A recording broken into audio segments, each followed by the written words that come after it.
Good morning. Would we all please stand for an invocation provided by Commissioner Barr, and then we'll follow that with the Pledge of Allegiance. May we bow in an attitude of prayer. Gracious Heavenly Father, we thank you for the night of rest and for the opportunity to be present here this morning. Lord, guide us and direct us in our deliberations and our fact findings and all the initiatives that are coming before us this morning, that we, Lord, honor you and serve through serving the citizens of Washington County. We would do our best, that we would be fair to all concerned, and Lord, just give us the strength and the wisdom to make good, sound decisions. Thank you for the opportunity to serve together. Lord, may we continue to reach out and assist each other and work together in a collaborative and professional manner. And Lord, just help us through many of those challenges. We pray, especially this morning, we lift up our brother, Commissioner Jeff Klein, as he is currently at the hospital being prepped for surgery here around the noon hour. And Lord, we pray for the doctors and the nurses and for all the decisions that they will have to make throughout the procedure. And Lord, may you look over her and watch over Jeff and give him a speedy recovery and strength. And Lord, may he quickly return to our meetings. We just pray these things in thy Son's name. Amen. Amen.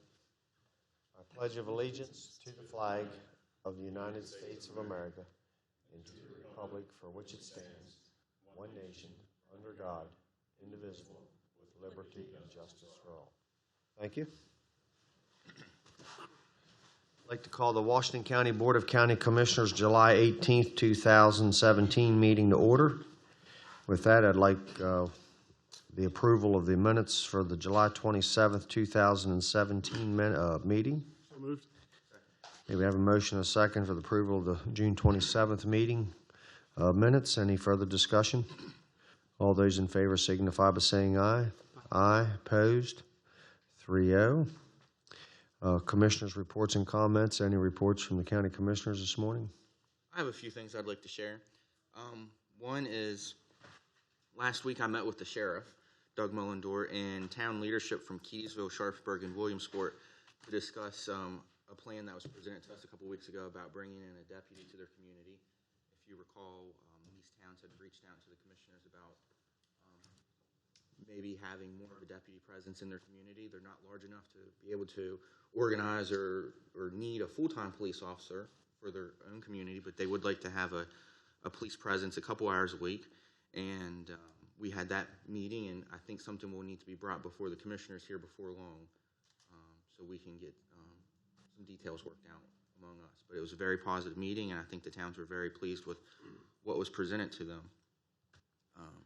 Also, last week I was able to arrange a visit with our Historical Advisory Commission with JGBLI. We met up at Fort Ritchie, and as advisors of local history here in Washington County, they obviously have an interest in seeing what will be preserved of the history at the Fort Ritchie Army Base. And they were very happy with the presentation that they had. It was a similar presentation that we have already received, but they were able to get some questions answered about some historic buildings that they were concerned about that will look like they do now, maybe even better, but in the future once that project is built out. So they were pleased with that. And finally, last week I attended the Hancock Town Council meeting, and it started out kind of interesting. I thought it might be an idea that we could share. I don't think it was part of their town council meeting. No votes were taken. It may be a workshop, but they did a walking tour of the town. And that got me to thinking, as the weather is nice this summer and into the fall, if there's any projects that take place, any outdoor projects that maybe we could see as a group, maybe during our meeting, before, after, whatever. If we could do more of a excursion like that, I thought that was interesting. It's always good to touch and feel what you're talking about, and so hopefully that's something that we can think about in the future. Incorporate into our meetings, and that's all. Thank you, Commissioner. Commissioner Barr? Two items, I guess. One is just for awareness, this week is Ag Expo. many of our finest and best, particularly young folks in the community, are there all week long with their animals and the heat and all the other things that go with being away from home and having both chores probably at home on the farm and there with their animals at Ag Expo and things on display. So it's a big week. It's a very important week. It's their highlight of the year. And I see Jim Sterling back here. I know that Jim and his fine staff have got their hands full with water and power and all the other issues that go with so many folks there at our facility, and I'll stress our facility. It's that Washington County Ag Expo is now solely owned by Washington County government. After all those years, it was owned basically by the University System of Maryland, and we leased it. And so I'm very proud that staff, might I add at this point, the hard work of Rob and staff that worked tirelessly for several years to make that come to fruition, that we no longer lease. That is Washington County facility, and all the hard efforts and volunteerism and support that's generated in this community stays in this community. So a lot of good things happening down there. Yeah, and with the University of Maryland close by, in close proximity, I think they saw how the facility was handled by the volunteers on a daily basis, and how much love and pride the volunteers put into that resource, and it made that decision to support very easy at the local level. So thanks to University of Maryland system for agreeing to it, and thank you to the volunteers who made it possible. And of course, along with that this week, thanks to the Sheriff's Department, I know with that many folks in and out of there, and the tractor pulls and the concerts throughout the week, it gets a little hectic, is probably to say the least, on Sharpsburg Pike in and out of the facility. And so we, it's just, again, it's a nice venue in our community, and wish the best on everyone there. A safe week, and particularly for the youngers and the olders, that they stay hydrated and look out for themselves down there a little. So also with that, I'd like to just say a special thank you to Mr. Mills. I think 80-some years old. He's there every day. He's very faithful. He's very much committed to personally taking care of that facility. I see Jim smiling. Sometimes I don't know if I know he gets paid, and he'd even like more hours than he's allowed to have. And I've had that conversation with him, but the other week he was very annoyed and upset because someone had went in on the barn floor and done donuts and put tire marks on that barn floor.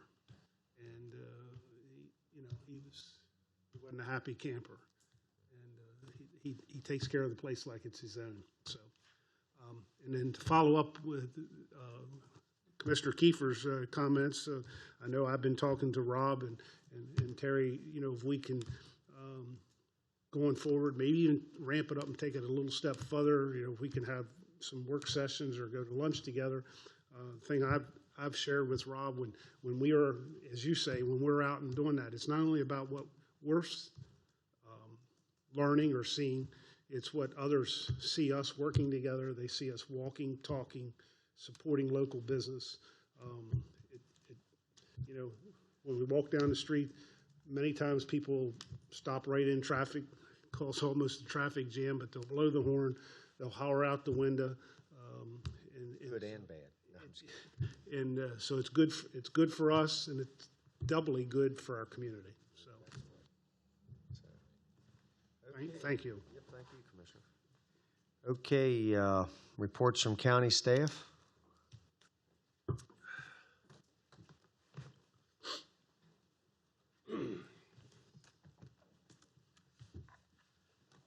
Morning.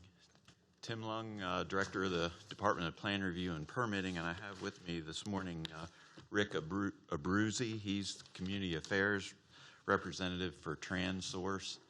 The reason I'm here this morning is to just give you a very brief update on the status of a proposed electric transmission line. It's a private project. It's not a county project. That's over in the eastern part of the county.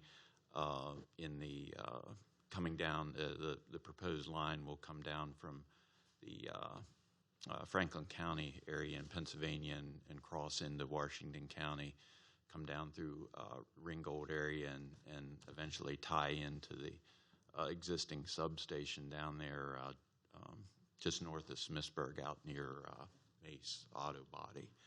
So the actual county involvement in this project will be rather minimal. The primary review agency will be the Public Service Commission, but the county involvement will consist of review of a grading plan, and that'll be any grading associated with the towers and the access roads. But again, the primary review agency will be the PSC. So with that, I'm going to turn it over to Rick, who can give you a very brief update on where they're at with this project. Thank you. Again, for the record, Rick Abruzzi. I'm with KOFA Public Affairs. We are representing TransSource on the public affairs side and community relations work related to this project in Maryland. TransSource is developing what they're calling the Independence Energy Connection Project. It's a new electric transmission development that will increase consumer access and reduce congestion in the Mid-Atlantic region. The project will be built in two segments. You can see on the map there, there's the east segment and the west segment. The project will total approximately 40 miles of new transmission line in Pennsylvania and Maryland. On the west side, I don't know if you have it on the screen here in front of you, but on the west side, it's approximately 25 miles. There'll be a new substation built up in Pennsylvania by Rice. You can see those two red dots up there. Those are locations that TransSource is looking at for a new substation in Pennsylvania. And then it will connect through 25 miles of transmission lines down to an existing substation in Washington County at Ringgold. PJM Interconnection is the independent organization that sort of oversees electric utility grids in the Mid-Atlantic region. It includes 13 states. They identified this project as an opportunity to relieve congestion in the Mid-Atlantic region and bring more affordable energy in Pennsylvania south to residents in Maryland, D.C., and Virginia and the like. They estimate approximately $600 million in net savings over 15 years. As we move through this process, TransSource held an open house on June 12th at Smithsburg High School. Landowners within 500 feet of each potential study segment. We don't have the map up, but there are a number of study segments that have been identified as we work through trying to develop a proposed route. At this point, no final decisions have been made, but going back to that June 12th open house, landowners within 500 feet of each potential study segment were notified. They were sent an invitation by mail and by phone. Other community members were asked to come through an advertisement placed in the Herald Mail, a press release sent out to all local media, and the Washington County government was kind enough to put it on the Facebook page. So we were able to get the message out.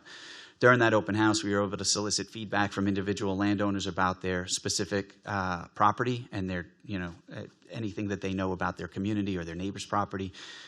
We were able to take those comments back, and we're working through refining those study segments even further. We are coming up on finalizing dates for a second open house. We hope to have those invitations out in the mail sometime next week once those dates and locations are finalized. That will be an opportunity for people who are still potentially impacted on the refined study segments to come out and give us additional feedback. Again, we'll go through the same process. People within 500 feet of those proposed and refined study segments will be sent an invitation by mail, also by phone. We'll obviously place an advertisement again in the local paper, press release, and we'd ask you to help us get the word out to the extent that you can. The feedback at this point is critical to the process. What will happen is we'll take all of that feedback, and ultimately we will come up with the best proposed route, and we'll present that to the regulators at the Public Service Commission by the end of 2017. At that point, it will be up to the Public Service Commission to approve the project. We anticipate, acquiring approval through the Public Service Commission throughout 2018, and then hope to begin construction in 2019. So it's a multi-year process at this point. So there is a website and a 1-800 number if folks can't make it out to the open house. The 800 number is 1-800-440-4213, 1-800-440-4213, where people can submit comments. Also on our website, which is transourceenergyprojects.info, there's a virtual open house there on the website. So anything that we present during these open houses is put up on the website, and then there's a place on that website for people to submit their comments directly to us through the website. So I'm happy to take any questions at this point. This is strictly an aerial overhead high tension. That's right. Transmission line. Do you know what KV? 230. 230. Yeah. It'll connect up. You can see on that graph there, on that by Rice, that red line going through Pennsylvania. That's a 500 kV line. So this will be a 230 kV connecting to that 500 kV, and then it'll come down. So the setback for residential is what, 500 feet on each side of that? It's 130. Just 130? 130, right. I can give you this. That is each side, so it's 260 overall. No, it's 130 total. And I'll leave you this graphic, which can be found on the website. So it's 60, what would that be, 65 on either side? You can farm right up to the structure. You can farm underneath the lines. The structure, what we're proposing right now is a steel 4-lattice, structure, which is about a 30 foot by 30 foot sort of area that you can't obviously do anything with, but you can farm right up to that structure, and you can farm underneath the lines. Yeah, the biggest thing I've heard from constituents in that area are concerned about devaluation of their residence. Yep. Whether it's 130 feet away or whether it's 500 feet away. That's right. They have some real concerns. Okay. Okay, any other questions? Thank you. We'll move into citizens' participation. Okay, we have some staff comments. Okay.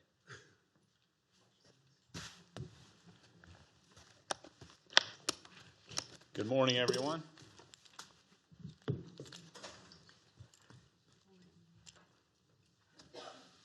morning I come to you with great news from Hagerstown Regional Airport.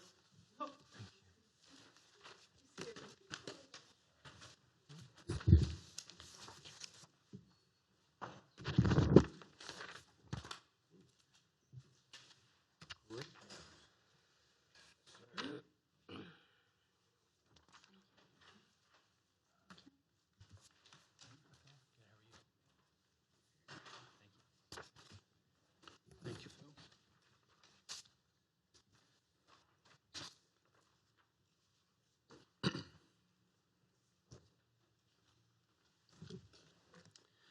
Phil Ridenauer, Director of Hagerstown Regional Airport, and I have with me this morning Peggy Seiler, Airline Station Leader for the airport.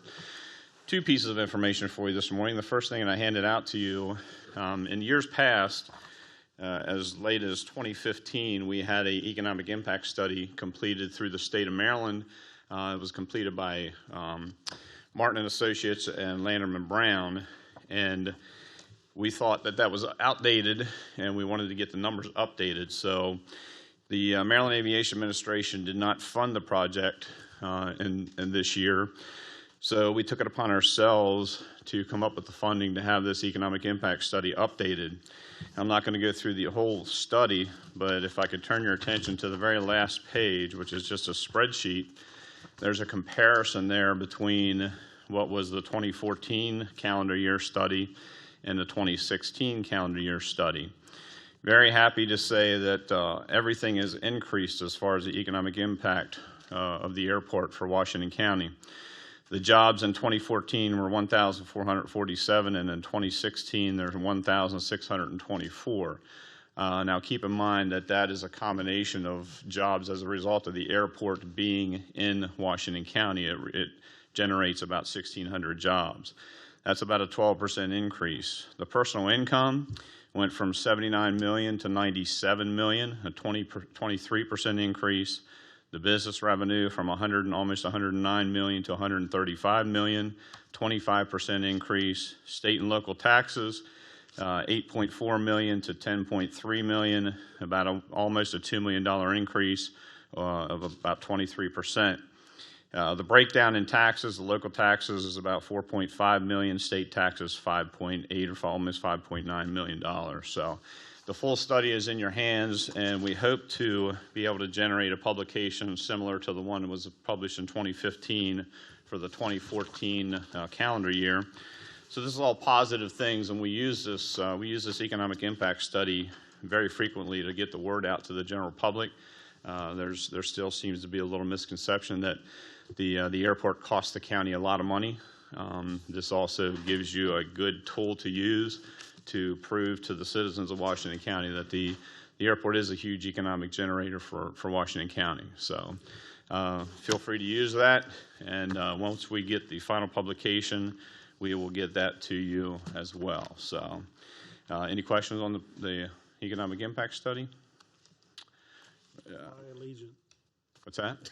Fly Allegiant. Yeah, and that's a good segue into the next situation. Every year, Allegiant audits our airline and our operations, and Peggy diligently maintains the airline and the airline services and operations at the airport. Most recently, we underwent an audit, which is very, very extensive, and I'm going to let Peggy give you a little bit of the synopsis and the outcome of that audit. Good morning. So for the record, again, it's Peggy Seiler. I'm the airline station leader. On June 29th and the 30th of this year, Hagerstown Regional Airport had our comprehensive audit by Allegiant. A comprehensive audit is conducted twice yearly, once by our Allegiant Station Regulatory Compliance and Quality Assurance team, and the other is a self-audit that is usually conducted by myself along with an additional staff member. The Allegiant audit consists of a 15-page broken down into the above and below wing, as is divided into 24 sections, of which also are divided into 411 points that could be observed or questions asked as to how the process is completed. To explain briefly some of the highlighted that an auditor looks for. Above wing pertains to the passengers. The initial arrival as a passenger walks through the door and how they are greeted. The ticket counter signage, the check-in process, the handling of their bags and the weight of those bags. The boarding passes, the additional charges if needed. Handling of checking in firearms, and if none of those are, then it's a mere question of how do we complete. It is then observed once the bags go for screening, how our bag room agent handles those bags, loading them onto our baggage carts, keeping an accurate bag count. An auditor will already know ahead of time if a station has had any delayed bags or mishandled bags, of which I can say HGR has not had any mishandled bags for at least the past 2 years.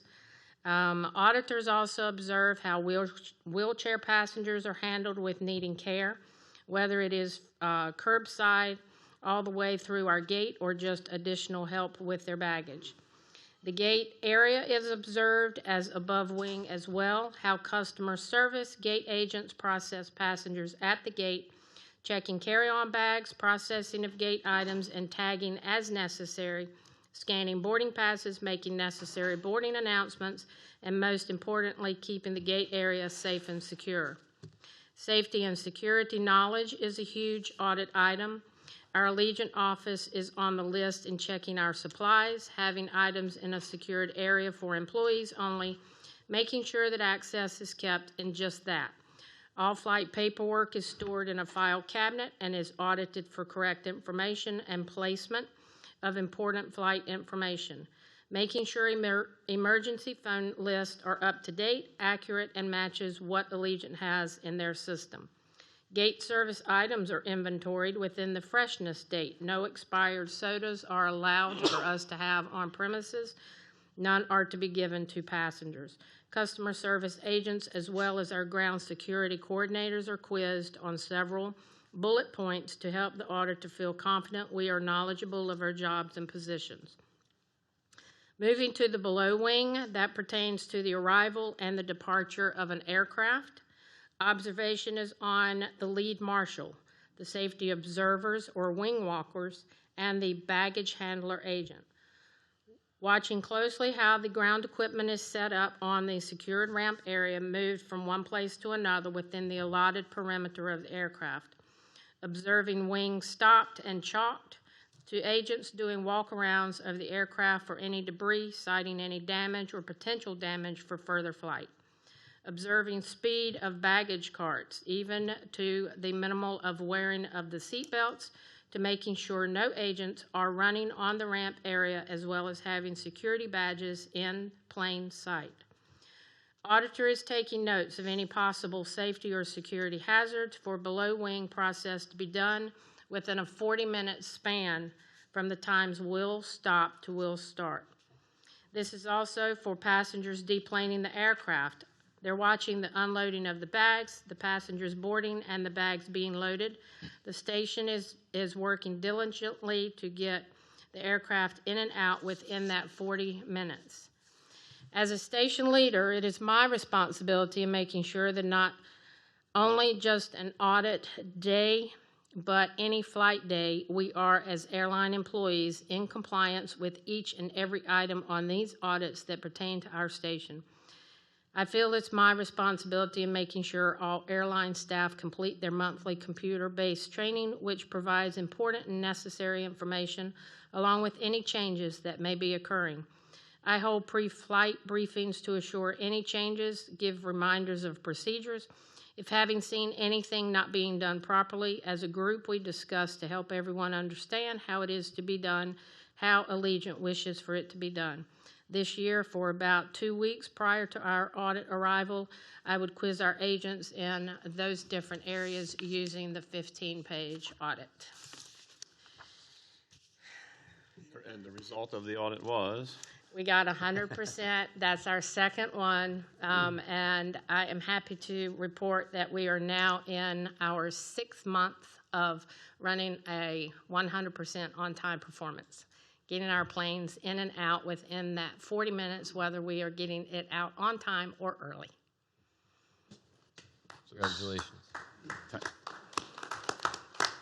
Some of these things seem very small from an operational standpoint, but they're huge from an Allegiant standpoint, because our on time keeps them on time, and our on time keeping them on time keeps them interested in Hagerstown, and that's what it's all about. And hats off to Peggy and all the airline crew that are all county employees for the job that they do. She does a tremendous job and watches over them, as well as watches over our passengers that fly the airline. So, On bar. yeah.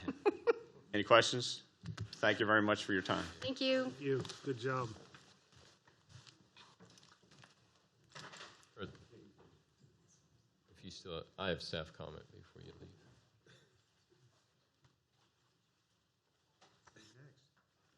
Didn't know if there were others in the audience. Any other staff out there in the chambers here to comment? Okay, your turn, Mr. Sutton. Thank you, sir. First of all, I've been reminded that goals for the commissioners are required on an annual basis, so I'll be working with you all to establish those. We'll look at the past goals of the past of all the terms, years of the term you've had, bring you up to speed on those, and collaborate on getting those back as soon as possible. There was a UIP meeting in Annapolis yesterday. Thank you to Commissioner Kiefer, Commissioner Barr for attending. I think it went very well. Senator Serafini for organizing it, and Delegate Wilson for being there as well. The support, Chris Shank, being of the governor's office, was very important to have him and his support there. So I can say it was a fantastic county effort where state, I think, have paid wonderful attention to us and our downtown project. So that went very well. The Cascade is having a community center board meeting this Thursday, and I wanted to update everyone that the meeting several weeks ago that was scheduled, an open house, so to speak, for JGBLI and Cascade, will be held as of right now. It looks like that our tentative date is July 26th. That information will go out. It will be an informal discussion. It will be an open house, meet and greet, if you will, very informal.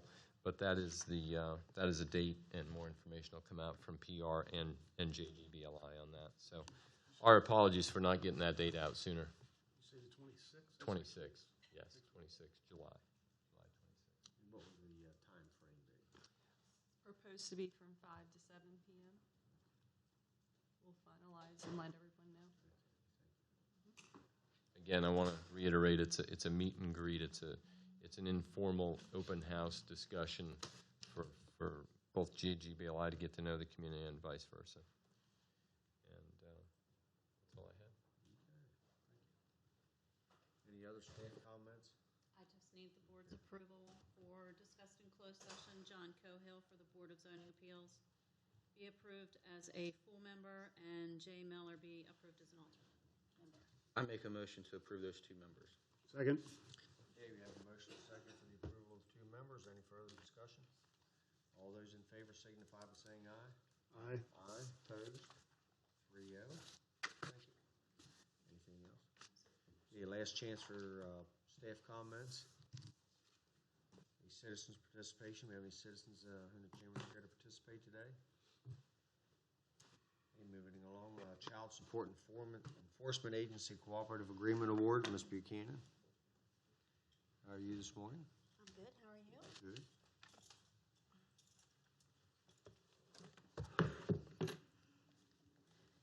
As stated, Susan Buchanan from Office of Community Grant Management, and along with me this morning we have Sergeant Valerie Buskirk from Washington County Sheriff's Office.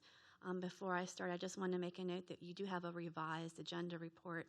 I think in front of you there was a change in the amount of the funding amount in the last minute. So if I state some numbers that don't look familiar, it's because you may not have the updated one.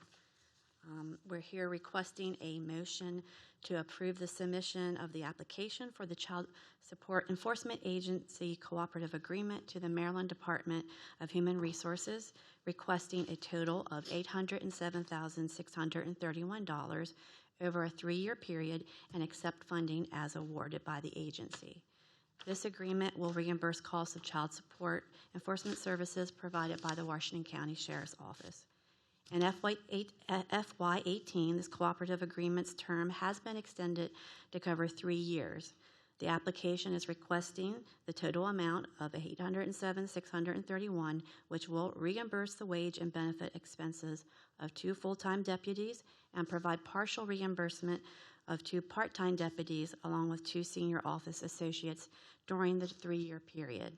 The projected award funding breaks down as follows: FY18, $245,007, FY19, $250,895, and FY20, $311,729. Child support enforcement services provided by the Sheriff's Offices include a service of summons and warrants, location and relocation services, and security for court proceedings. The Office of Community Grant Management has reviewed the application and program guidelines. The performance period of this cooperative agreement will be for 3 years as stated and starts October 1st, 2017, running through September 30th, 2020. Okay, any questions, Commissioners? Your motion for the recommended motion? So moved. Second. Motion and second for the recommendation. Any further discussion? All those in favor signify by saying aye. Aye. Opposed? 3-0. Thank you. Thank you.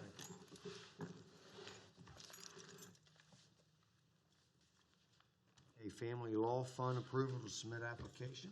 Ms. Laypole. How are you this morning? I'm doing well. Thank you. I'm Stephanie Laypole with the Office of Community Grant Management. Eunice Plank, Court Administrator with Washington County Circuit Court, is unable to be in attendance today as she had a meeting she needed to attend in Annapolis. I'm seeking approval for the submission of the fiscal year 19 Family Law Fund application in the amount of $261,910 and to accept the award of funding. This grant program provides funds from the Department of Family Administration's Family Division of the Maryland Judiciary each year to Washington County Circuit Court to deliver appropriate services available for low-income families who appear before the court to resolve family legal matters. Each court within the state of Maryland is required by Maryland Rules 16-204 to have the Family Support Services Division implement the goals and objectives as set forth by the DFA. The following services are funded through the grant: salary and fringe benefits of the Family Support Services Coordinator and Permanency Planning Liaison, Family Law Advice Clinic, and as funding allows, family service programs such as parent education classes, custody evaluations, children's attorney, mental health and substance abuse evaluations, parenting coordinators, mediation, and supervised visitation. The Office of Community Grant Management has reviewed the grant funding guidelines. This grant is annually recurring. The funder caps pay increases at 3.5%. If there are any pay increases in fiscal year 19, the remaining percentage would be covered by the circuit court budget. Are there any questions? Questions, Commissioners? Okay, none. I need a motion to approve. Motion to approve. Second. Okay, we have a motion and a second for the recommended motion. Any further discussion? All those in favor signify by saying aye. Aye. Aye. Opposed? 3-0. Thank you very much. Have a good day. Yep, same to you. Okay, let's move down to the, do I see Scott Hobbs here? Yep, okay, let's move to the construction bid award, Trego Road and Trego Mountain Road, culvert replacements construction. Morning. Good morning. Scott Hobbs, the Director of Engineering. First project I have for you is I recommend that the board award the bid for the Trego Road and Trego Mountain Road culvert replacement projects to the lowest responsible bidder, C. William Hetzer of Hagerstown, Maryland, for the amount of $618,663 and transfer $100,000 from the budgeted CIP Trego Road culvert 4,000 block to the budgeted CIP account for Trego Road culvert 0806. The project was advertised in the Herald Mail, on the county's website, and email marketplace. 6 bids were received and opened on June 21st. The bids were evaluated, and the low bid from C. William Hetzer is in order. The engineer's estimate was $604,000. The project involves the repair or replacement of 4 structures located on Trego Road and Trego Road culvert, Trego Road Mountain. The Trego Road 4,000 block structure involves the rehabilitation of high-density polyethylene pipe liner, an existing structure, and repairs to the stone masonry walls. The Trego Road culvert replacement involves the replacement of deteriorated concrete slab bridge with a new precast concrete box culvert. Trego Mountain Road culvert replacements include 2 culvert pipes that will be replaced with concrete culverts and precast head walls. This is a 250 consecutive calendar day contract, and the project is tentatively scheduled to start in early August. The bid documents include liquidated damages in the amount of $500 per calendar day for work beyond that completion date. Notices will be made regarding the full road closures. Only one road will be closed at any one time for this project, and the roads will be posted with detours accordingly. Project will utilize available funds from 3 accounts in the capital improvement plan: Trego Road Culvert 0806, Trego Road Culvert 4000 block, and Trego Road Mountain Culverts. Total expenses are estimated $728,663. While the total project expenses are not anticipated to exceed the total available budget, a budget transfer in the amount of $100,000 from Trego Road Culvert 4000 block account was required to cover anticipated expenses in the Trego Road Culvert 0806. So we performed some cost-saving measures in one of the culverts, and we added some work to our larger, the 0806 Trego Road Culvert had some additional work, some stream stabilization work that we've added to the project. So we want to do a transfer there. Again, we've always planned on grouping these projects together, to put them all together with one contract, all down in the same area for some cost savings there. And then again, only one culvert be closed at one time, and we'll make that on the website and let the residents down there know when the projects are forthcoming here. This is the most cost-effective and practical alternative. Existing culverts are in poor condition and need of replacement. Like I mentioned, there's also going to be some work in the stream to provide some repairs to eroding stream banks and increase the water capacity compared to the existing structures will help reduce some flooding impacts due to constriction of some of the culverts. So with that, if there's any questions.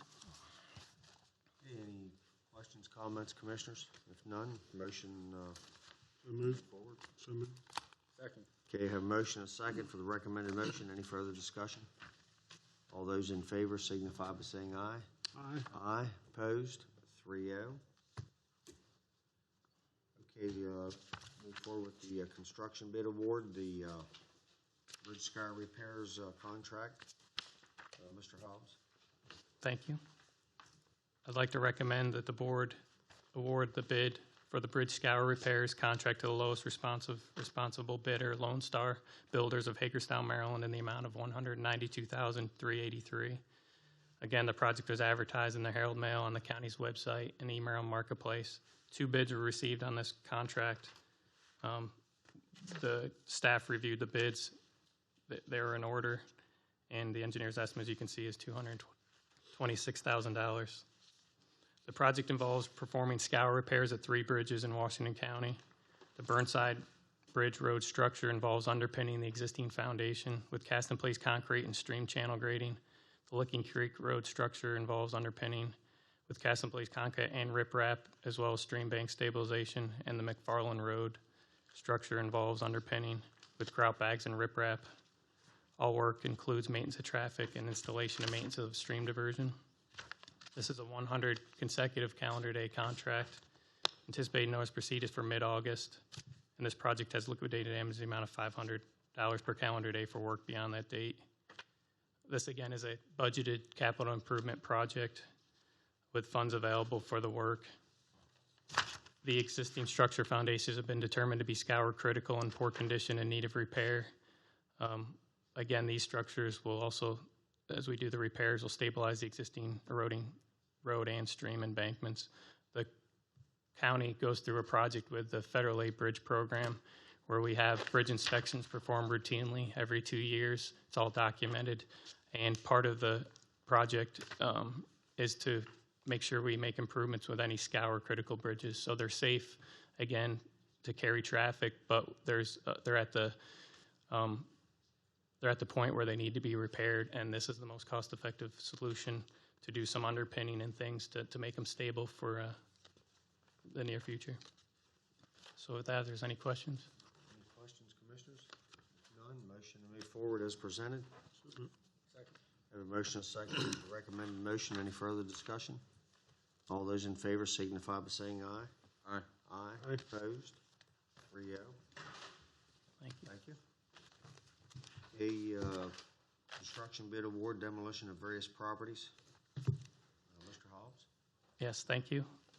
I'd like to recommend the board award the bid for the demolition of various properties contract to the lowest responsible bidder, Allegheny Wrecking and Salvage of Hagerstown, Maryland, for the amount of $127,761. The project was advertised in the Herald Mail, on the county's website, and in email marketplace. 7 bids were received on this contract, with $127,761 again is the low bid. The engineer's estimate for this work was $276,000. The bids were evaluated, and the low bid from Allegheny Wrecking and Salvage is in order. The project involves the demolition of properties at 37 Jonathan Street, 111 to 117 West Washington Street, 1052 Security Road, 1090 Jefferson Boulevard, and 917 Antietam Drive. And also includes a contingent item for work at 14201 Pennsylvania Avenue.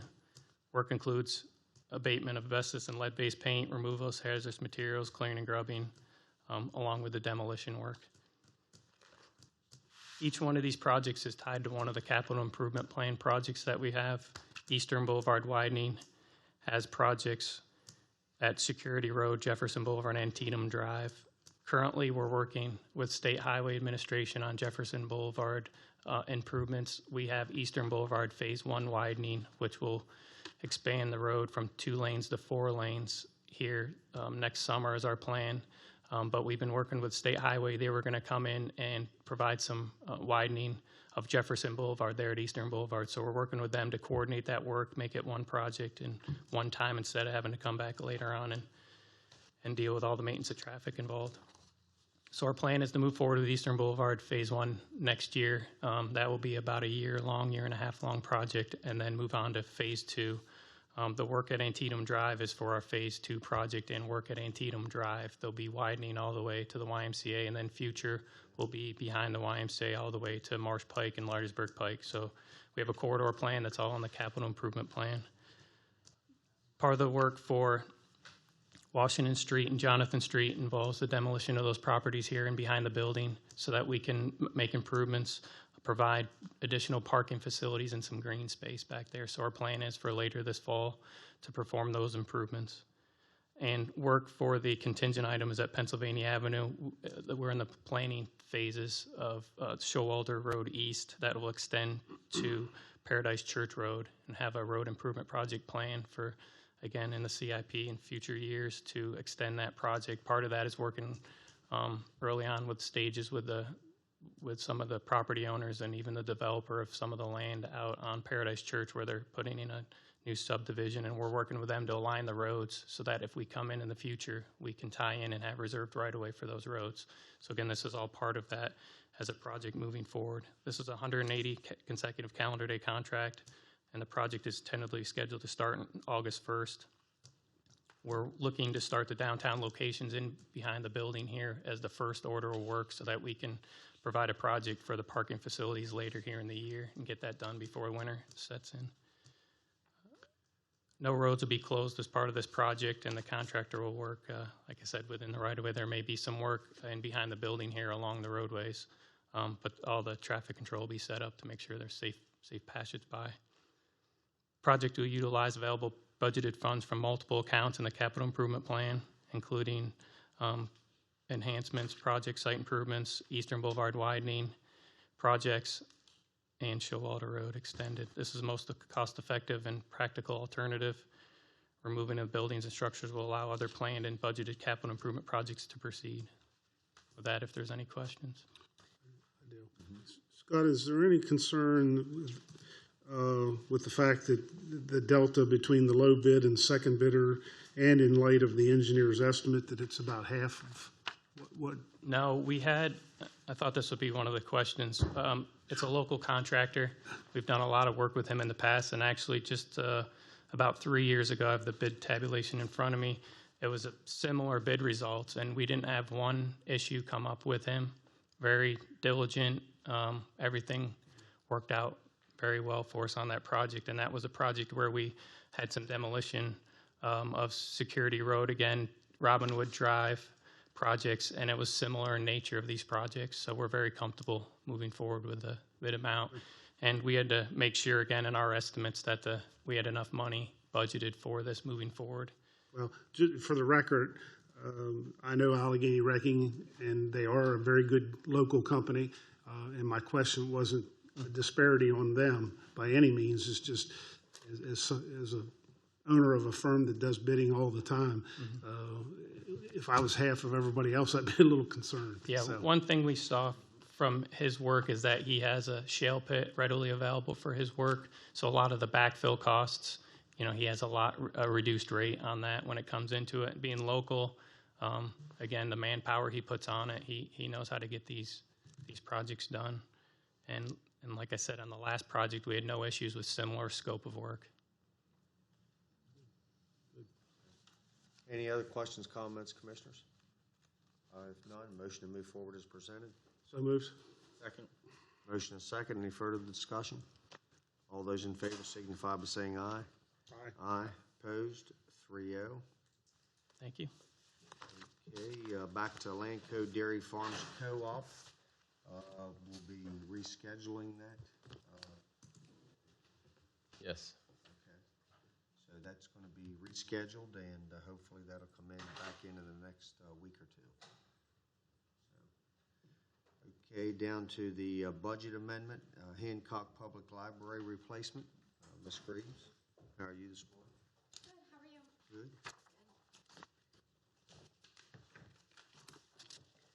I'm here today to ask for a budget adjustment for the Hancock Public Library project of $175,000 reduction in state funds.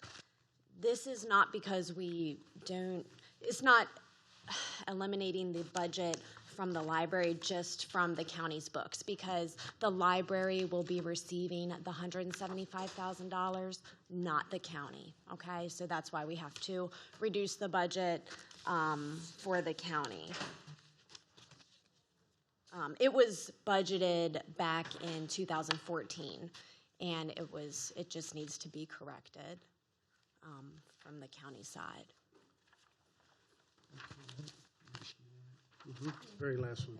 Like I said, I talked to Mary Bicon, and they do still anticipate receiving all of these state funds. Okay. But it just won't flow through the county. Any comments, questions, Commissioners? I'm fine. So moved. Second. Okay, motion is second. Any further discussion? All those in favor signify by saying aye. Aye. Opposed? 3-0. Thank you. Thank you.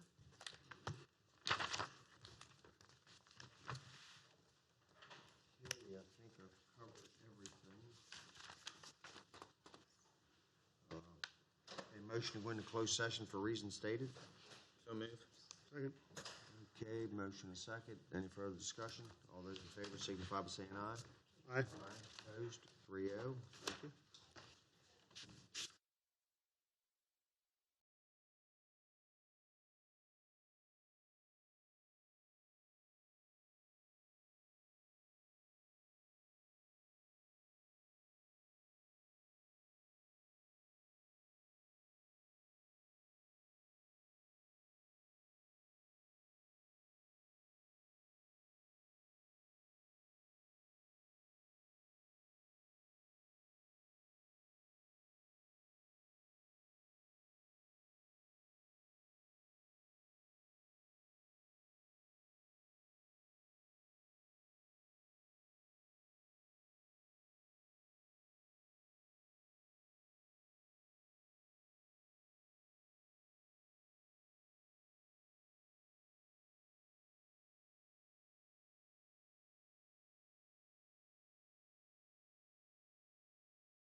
So moved.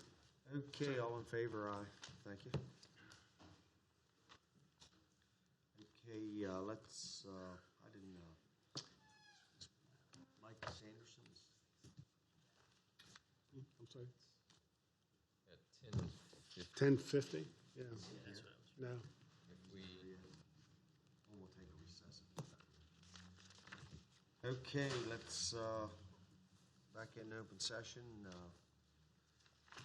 We have some appointments. some appointments, positions. Some appointments.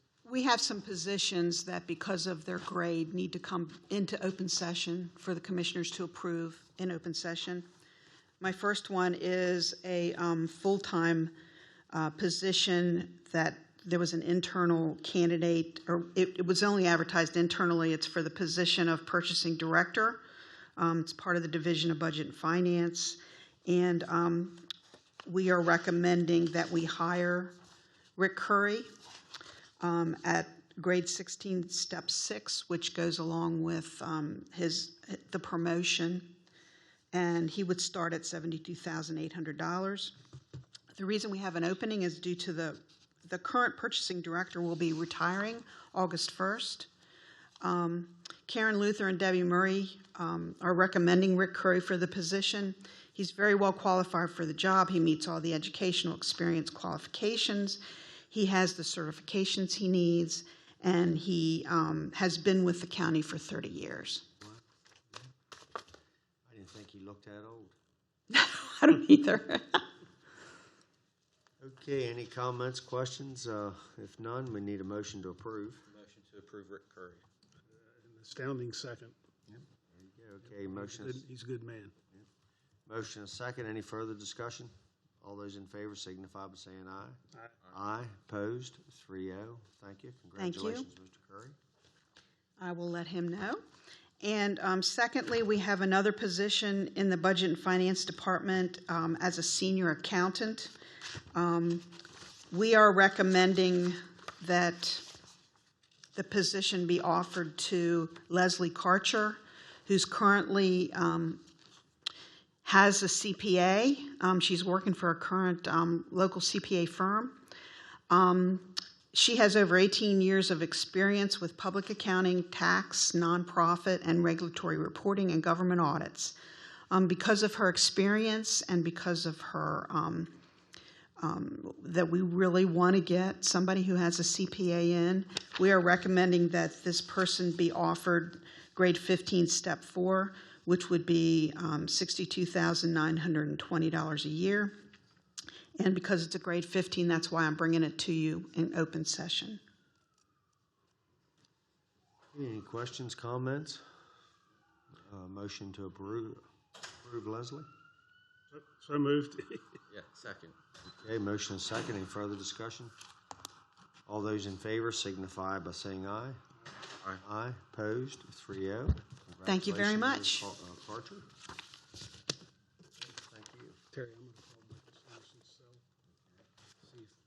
See if he's anywhere, in the area. Yeah, I'll see where he's at. Take a 5-minute recess. Let me find out how far away he is.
Okay, welcome back. It says on here. There's a 30-second, buffer time. When they turn on the key, there's a 30-second. It's the vacuum tubes that have to warm up. 4 seconds left. Okay, welcome back. Maryland Association of Counties visit, Mr. Sanderson and Mr. Barr. How are you two today? Good morning. Welcome. Welcome to Washington County. Thank you all very much for taking some time to hear from the Maryland Association of Counties. I extend regrets on behalf of MACO President Kevin Kamenetz. It was scheduled for today. His schedule got all bollocksed up for the day. Unfortunately, he had to miss both visits for today. We have recruited our immediate past president, Commissioner Barr, to sit with me at this table, which seems a little silly for today, but also he's going to join me for a jaunt out to Allegheny County later for lunch with the county commissioners there. So, Remember, he's a Washington County Commissioner first. Absolutely. First and foremost, he wears both the pins and both the hats and does both of them very, very well. So pleased to join you today. I'm Michael Sanderson. I'm the Executive Director of the Maryland Association of Counties. We've distributed a packet of materials that I don't have any intention to go through in any kind of detail.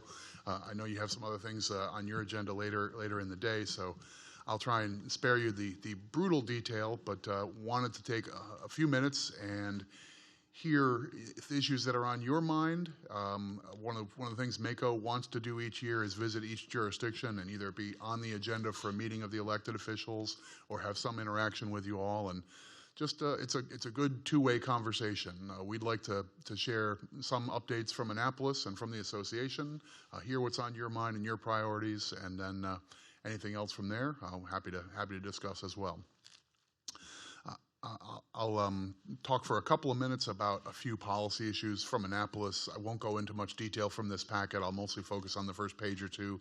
I wanted to give you a few take-home items, either from our blog, newsletter, background things that you may find interesting. And if I raise something that you'd like to talk about further, please let me know. So, with that, this time of year, even though we're into the month of July, it's still just a little while since the state legislature left town and finished their budget and finished the state legislative session.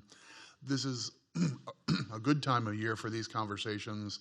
Gives us an opportunity to reflect back on what's happened at the state level, what's happened in the state budget, and how that affects you all, your priorities, and your budget. So much of state policy trickles down to local governments and your priorities. So this is a good time to have that conversation. I'll speak to fiscal things for a moment.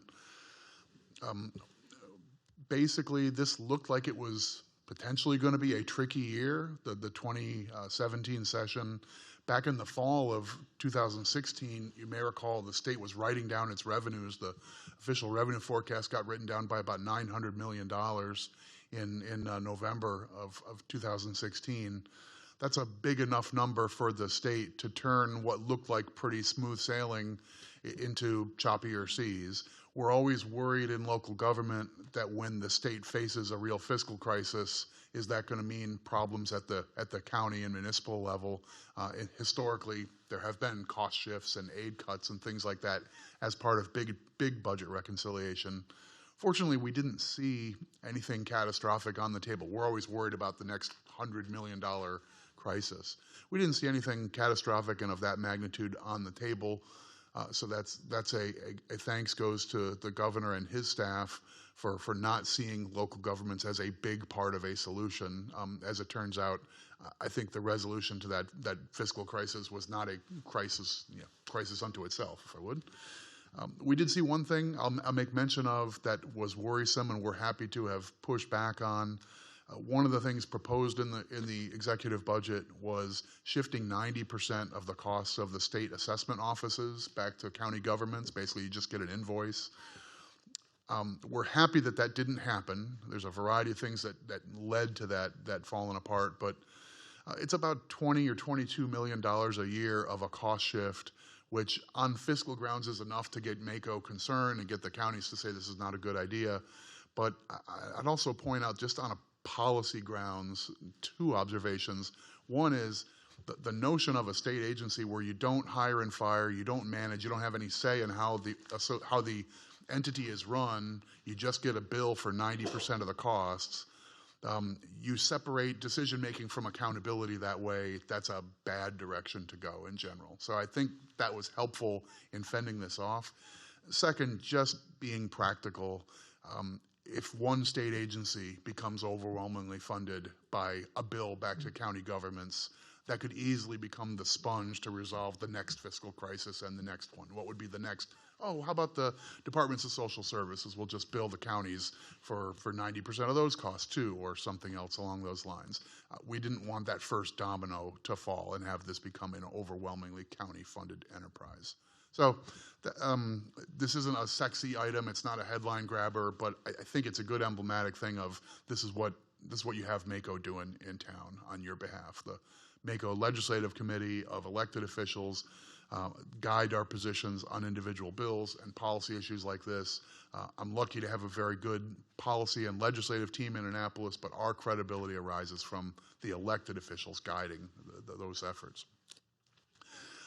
The other big elephant in the room when fiscal issues is local transportation funds. We've been fighting on highway user revenues for years and years. We're now running on 7 or 8 years of what I call a starvation diet. Folks who have been in county government for a long time remember that for decades and decades, up till 2009, it was the state gas tax and state transportation revenues shared back with local governments through a formula. That was the workhorse for your local roads and bridge funding.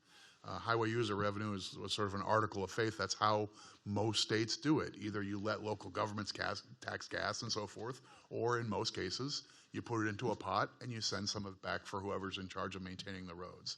Maryland's violated that principle, in my judgment, over the last 7 or 8 years, where Washington County and other jurisdictions are still limping by on something like 8 or 9 cents on the dollar of where we once were.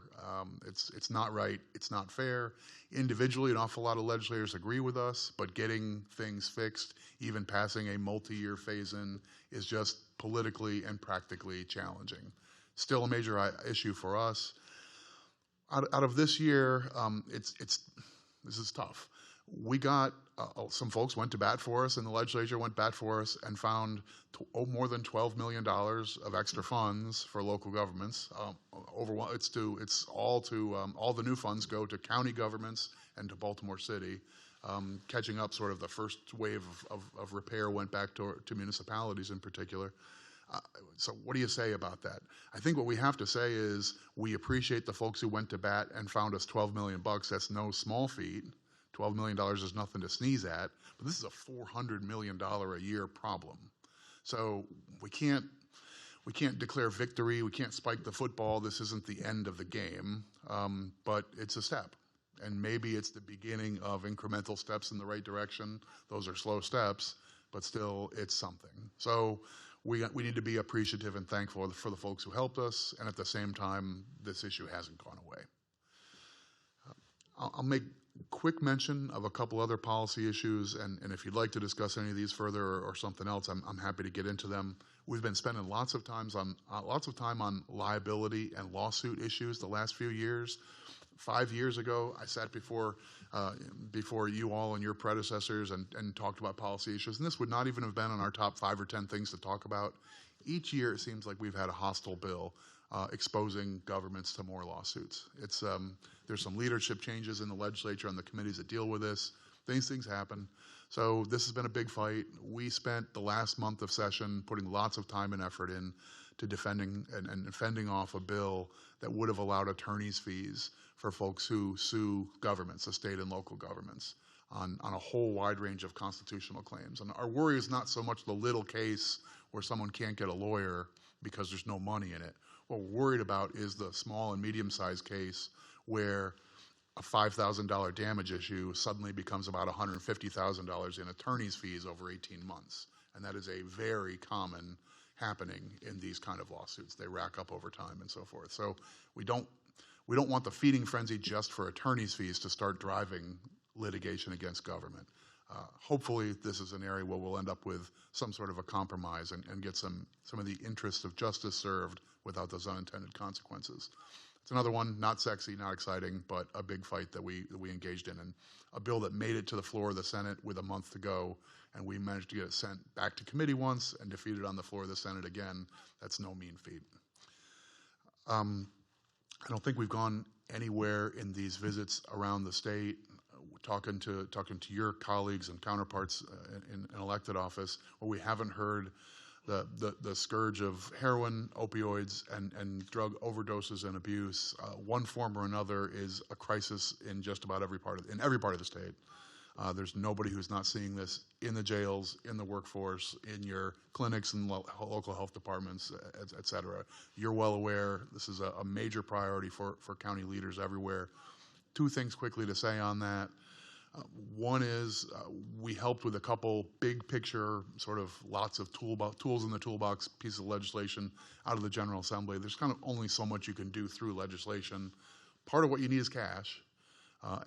Whether it's more beds or expanding drug courts or more education in the schools, all of the above, some of it requires some cash. The governor has put an emphasis in that direction. We've just seen the first round of distributions. 80% of the funding that's in the governor's announcement is directed towards local programs. I think that's the right angle. The crisis in Cecil County and in Wicomico County and in Washington County do not necessarily have the same dimensions or the same answers, but some of this is going to require some cash, probably local commitments as well, and we're seeing that showing up in different jurisdictions in different ways. I'll make a quick note that when the governor assembled his operations center on this effort, a sort of a one-year pull everybody together effort, the head of that group is a veteran county emergency manager, as opposed to a public health person. There's still plenty of public health people involved in the effort, and this is a public health crisis, but the dimensions of the drug problem are a little closer to a hurricane than they are to a vaccination problem in an odd way.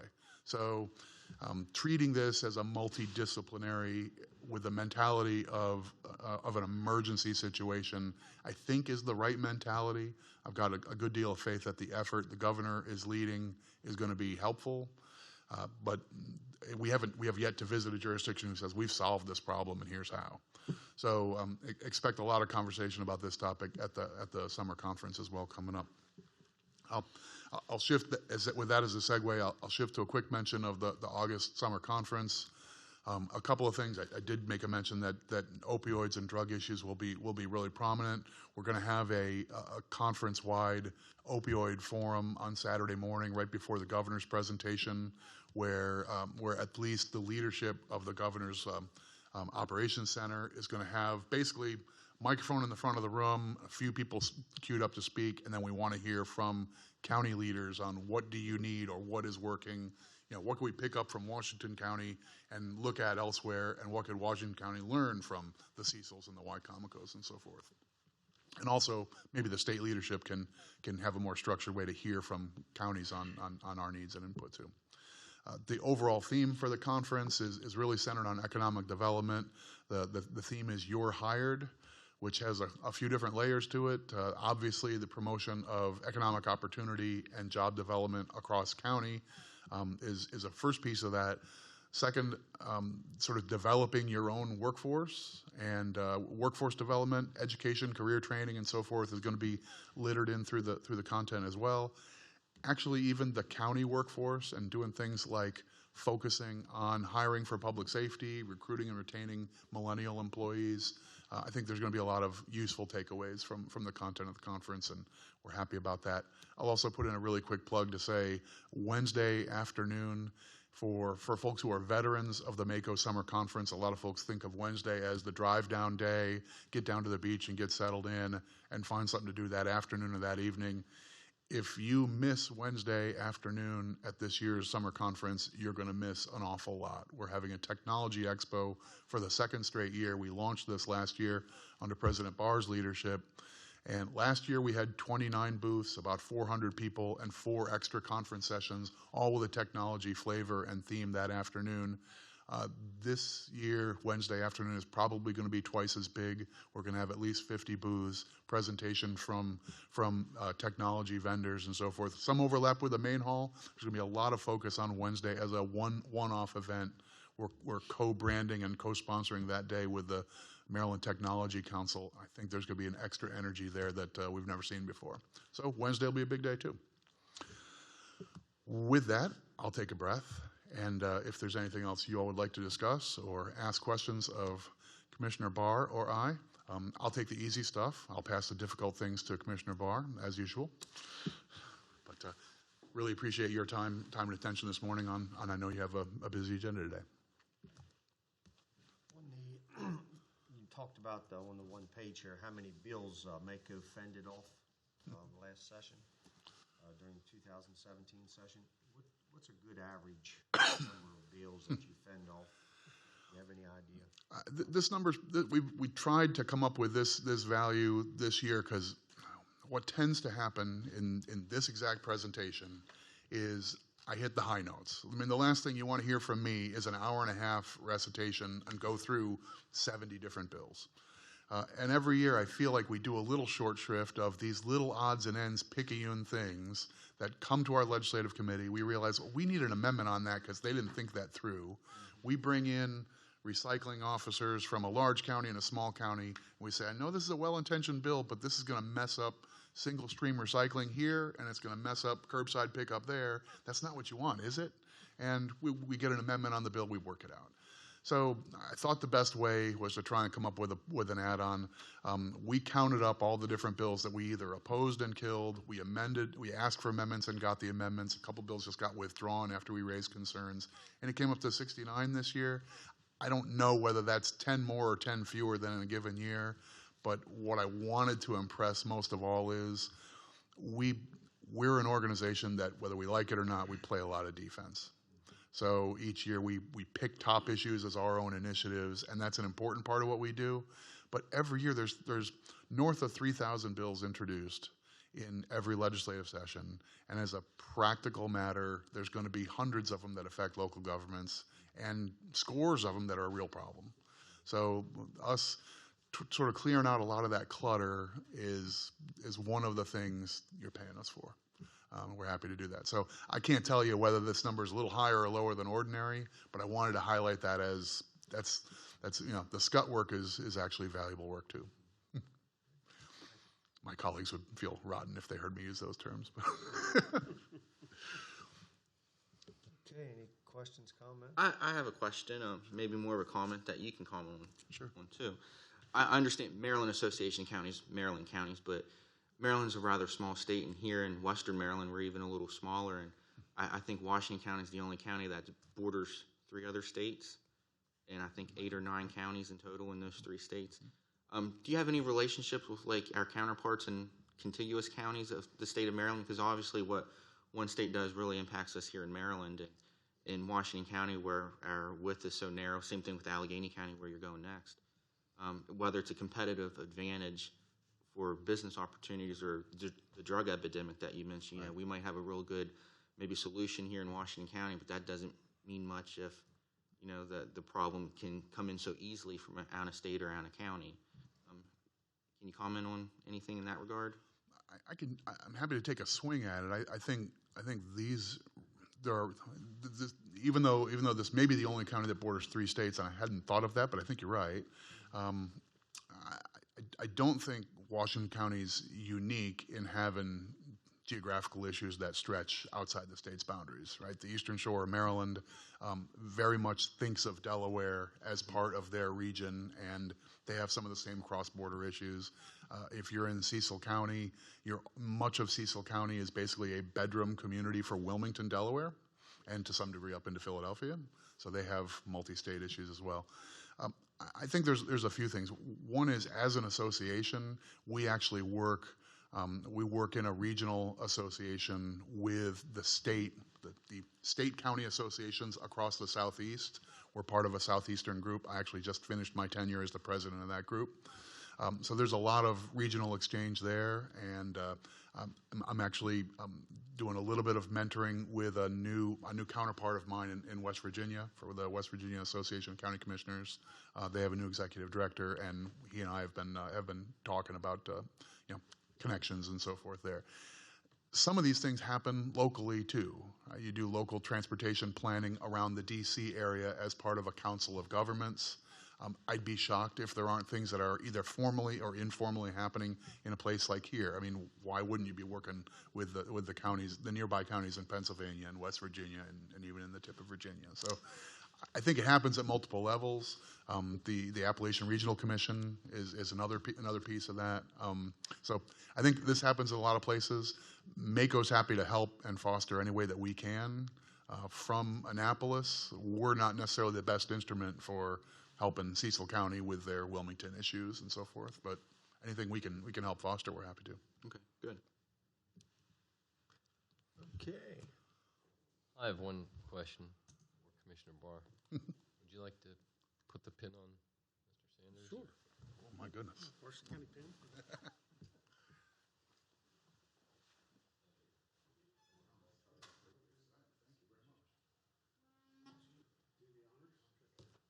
Please, I know last year it was one of my initiatives was to both advertise and highlight and stress the MACO Summer Conference, as Michael has mentioned. We've got a very jam-packed educational and various opportunities at the Roland Powell Convention Center there, 16th through the 19th of August.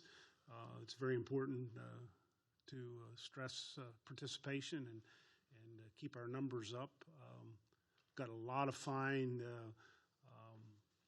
participants, corporate sponsors that depend upon the turnout and the participation and to keep them coming back and keeping their involvement with MACO is extremely important.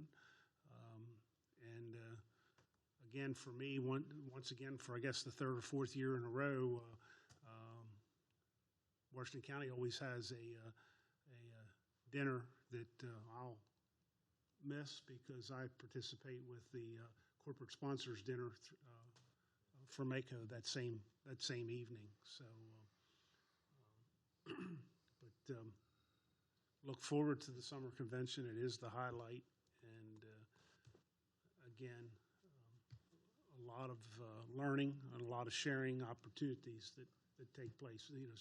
I've had people come to me and say, "Oh yeah, you're in Ocean City. It's in August, and you're just down there flip flops on, goofing off." And I can assure you that for myself personally, particularly last year, I never saw the ocean. I was there for 5 days, and I literally never saw the ocean because it was early morning to late evening there at the convention center to make sure everything flowed. And, the governor's there. It's a wonderful opportunity, no matter what political flavor you might be, to have up and close personal contact with both the governor and many of his cabinet level positions, various agencies in the state. They'll be at that summer conference. So, to reiterate, there's a staff member who tells a story from something they saw at one of the seminars or in the conference hall. How they subsequently came back and were able to use a contract to piggyback and save tens, if not $100,000, is one example.